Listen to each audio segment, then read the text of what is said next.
On a réussi à sauver, entre guillemets, l'entreprise Chrono des Nations, parce qu'on est une entreprise et que pendant cette pandémie, il fallait financièrement arriver à boucler la boucle. On a réussi avec les institutions, quelques partenaires. Donc en étant financièrement à zéro, ça nous permettait de tirer les enseignements de tout ce qu'on avait vécu pendant un an et de se dire il faut se réinventer. Je pense qu'il y a eu un avant. Pour tout le monde, il y a eu un avant la Covid. Et alors certains disent un après.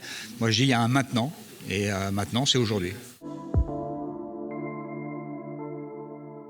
Je pense qu'il faut toujours avoir le devoir de mémoire et se rappeler ce que les premiers organisateurs ont fait. Donc il ne faut pas dénaturer ce qui a été fait, mais il faut s'ouvrir et je reste partisan d'ouvrir les yeux, de vivre avec son temps.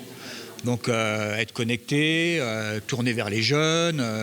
Et effectivement, on parle beaucoup du sport féminin. Moi, j'ai toujours été très attaché au sport féminin. Je pense que j'ai été parmi les premiers, quand j'étais à France Télévisions, à commenter le cyclisme féminin. À un moment, quand on s'est aperçu de la différence de prix entre la première féminine et le premier professionnel, voilà, on s'est dit à un moment, arrêtons de dire la parité, arrêtons de parler, agissons. Et c'était, je pense, de notre devoir que la première féminine gagne autant, la première féminine professionnelle gagne autant que le premier masculin professionnel. Oui, c'est quelque chose qui paraît tellement logique qu'on se demande pourquoi on n'y a pas pensé avant.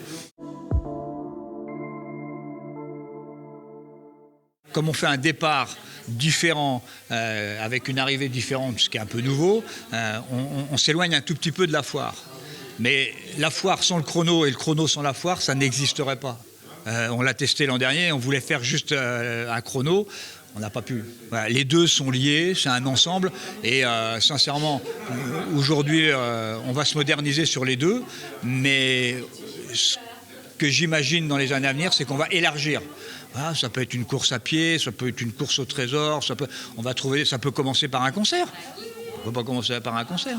J'ai même dit, puisqu'on a un peu révolutionné les foires, peut-être que demain on organisera une foire de la gastronomie, par exemple, voilà, ou une foire agricole complètement indépendante, une foire connectée. On peut tout imaginer, puis un jour on passera la main surtout.